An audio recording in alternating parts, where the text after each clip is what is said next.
Hey friends, how are you? Hope you're well and you've had a good week. Mine's been not bad. It's been quiet, as it always is. I've done a fair bit of reading.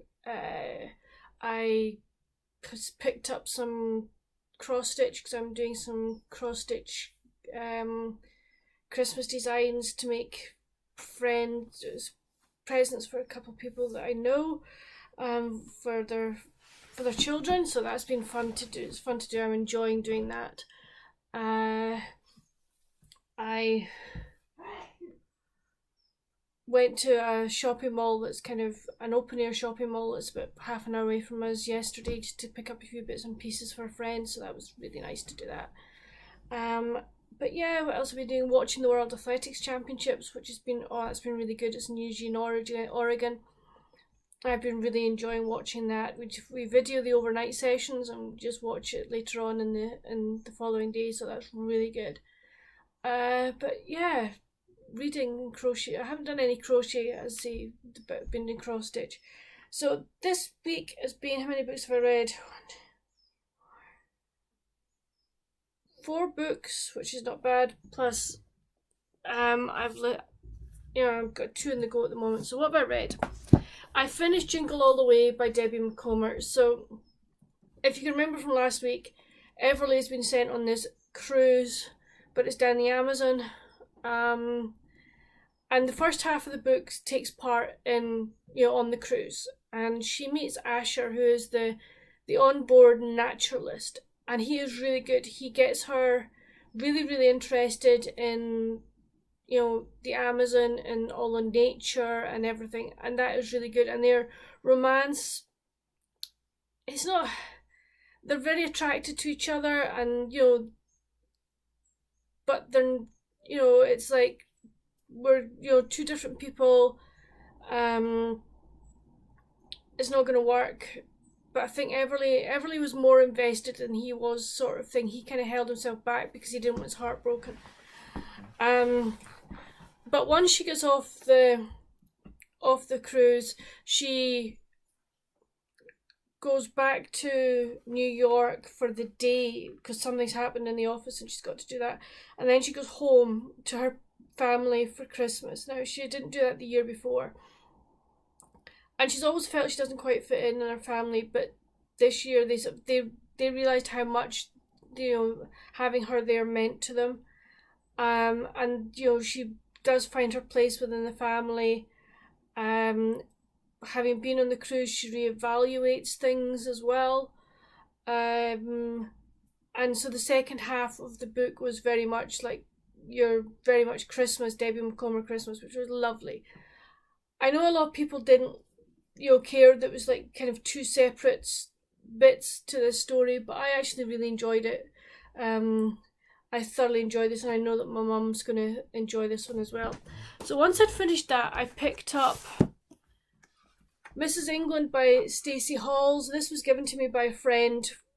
She read it, really enjoyed it, and thought I would. And I did. This is a slow burner, okay? This is a very, very slow burner. The main bulk of the action happens within the last 150 to 100 pages.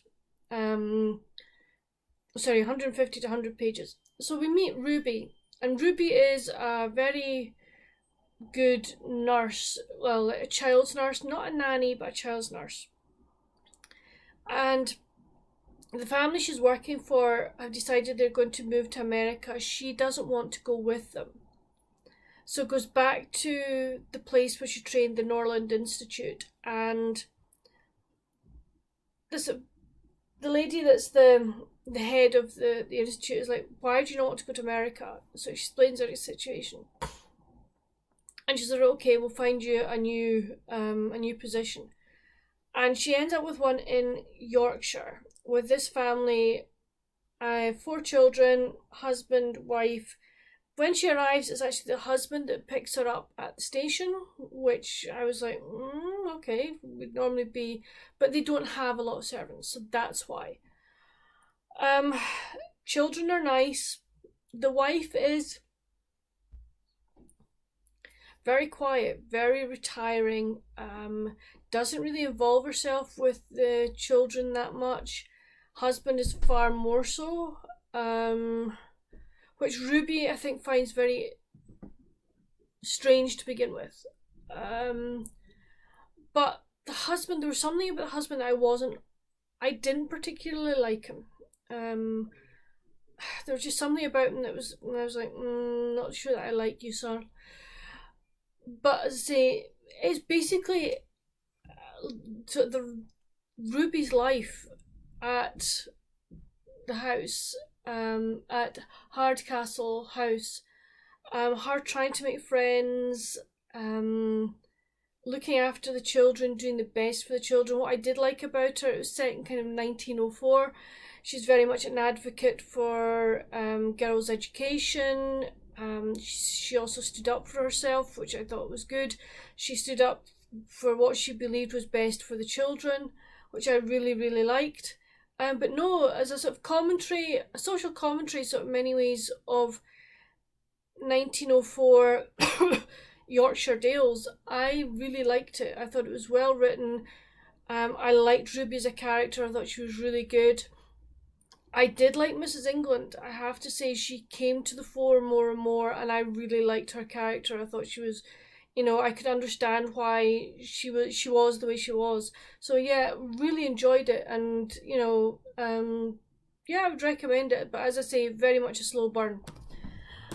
Then I picked up His Majesty's Forbidden Fling by Susan Meier.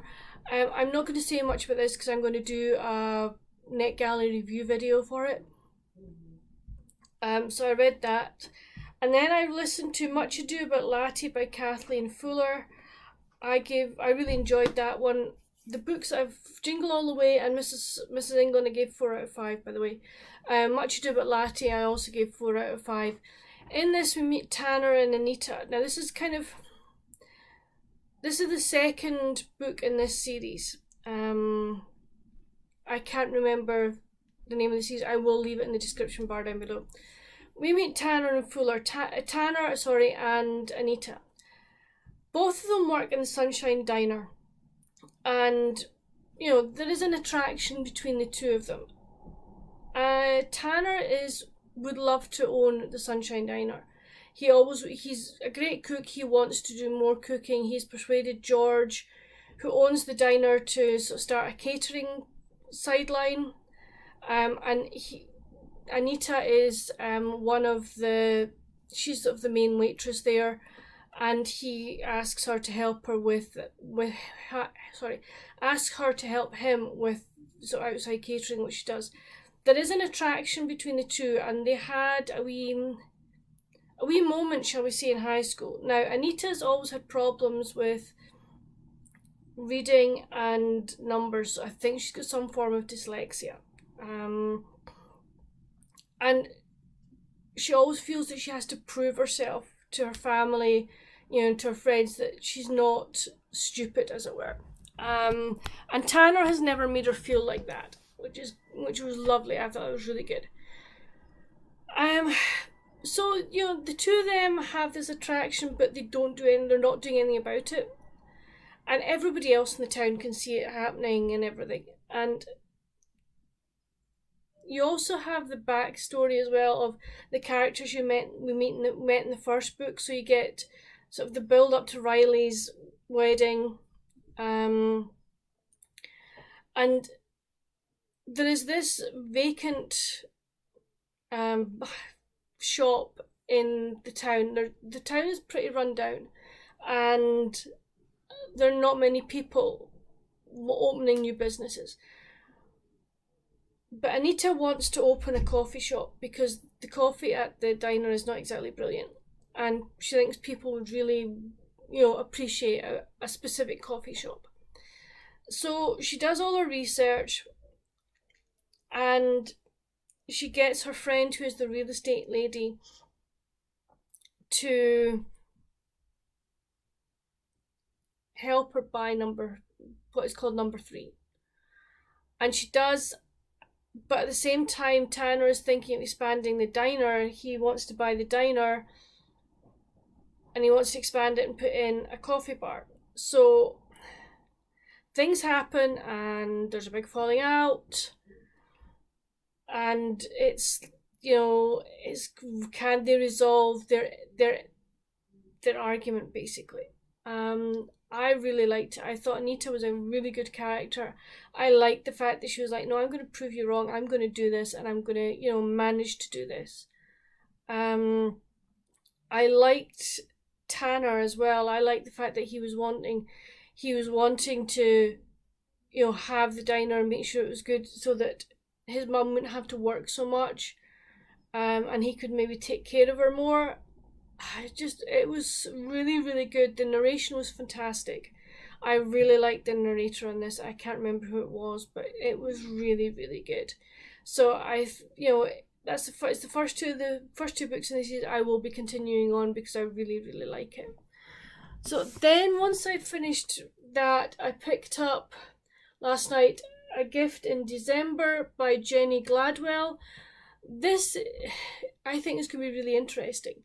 I think we're going to end up with a dual timeline on this because we have modern day where Jane, who's a journalist, has just sort of broken a really big story and is a wee bit burnt out, and her editor decides, right, I'm going to send you to Norway to cover the cutting down of the annual Christmas tree for Trafalgar Square. And she's like, really? And the lady's like, well, you know, it's all expenses paid, luxury accommodation, you know, going to get to see sights, blah, blah, blah.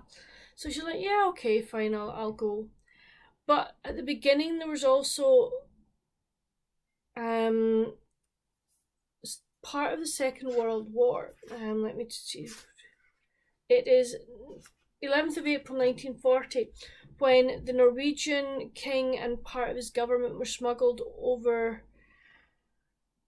to London because they refused to put a Nazi sympathiser as Prime Minister. So, and then there's a soldier who was, you know, you've got to do that, you know, good luck, may your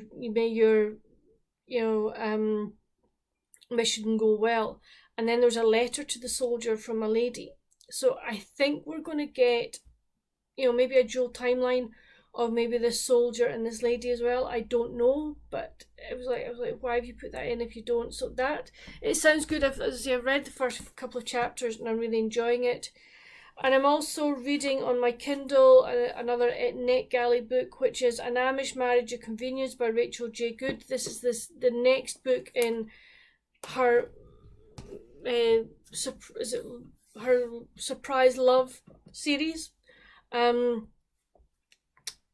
really enjoyed this series so far, and I do enjoy the series, although this one at the moment I'm not quite enjoying as much because of one of the characters. Yeah, I don't know how, you know, I hope it gets resolved because this character is just annoying me slightly, which is not good. So that's kind of what I've been reading this week. I know last week I said I wasn't going to buy books, didn't I? Did that last? No, it didn't last. Of course it didn't last. It's me. I saw that my friend Beth from Soul Stained Ink talk about this book, and I thought I want to read that book. And we agreed we were going to, herself and her daughter and myself, were going to buddy read it. And that book is Say It Out Loud by Alison Varnes. It just sounds so good. I've read Property of the Rebel Librarian and loved it. And this is her second book. So we meet Charlotte, who is perfectly fine being quiet. In fact, she prefers it. When she doesn't speak, people can't make fun of her stutter. But when she witnesses bullying in the school bus and doesn't say anything, her silence comes between her and her best friend. As if that wasn't bad enough, her parents signed her up for musical theatre. Charlotte doesn't want to speak on stage, but at least when she doesn't stutter when she sings. Then, just as she starts to find her voice, the arts programme is cut. Charlotte can't stay silent anymore. So she begins to write. Anonymous encouraging notes to her classmates, letters to the school board to say the school musical, and an essay about the end of her best friendship and her hope that she can still save it. Words could say Charlotte Andrews and everything she believes in if she just believes in herself enough to speak up. So that just sounds so good. So yeah, I bought that, and Beth and I will, and our daughter will buddy read this. I think probably next month, which I am really looking forward to. So that's kind of my reading this week. Oh, excuse me. Weather-wise, we didn't get... Yes, we got hot weather, but it wasn't as hot as I expected it to be, if I'm honest. We, to begin with, the windows were all open, doors were all open, and then when the house had cooled a bit, we would shut the doors, shut the windows, put the blinds down so that we kept the coolness in. We only had that for 2 days, and it's cooled right down again to what would normally be our summer temperatures. So that's absolutely fine. My heart goes out to those folk in England who lost their homes because of, fields just got so hot and dry they lit themselves up.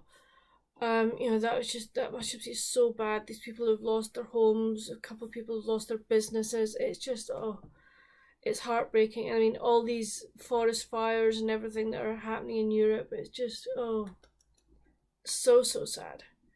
But if you had the hot weather, I hope you survived, and I hope that you were okay and you could cope with it. I don't know that we're due to get another heat wave this summer, I don't know. But please let me know down in the comments if your weather was really hot, how did you cope? Were you okay? What have you read this week? Again, I would love to know. Have you read anything I've mentioned? Plans for the weekend? World Athletics Championships, definitely watch those. Do some more cross stitch. Read. I think that's kind of got no major other plans apart from that. What are you going to be reading this weekend? What are your plans? I'd love to know. But until my next video, friends, stay safe and happy reading. Bye.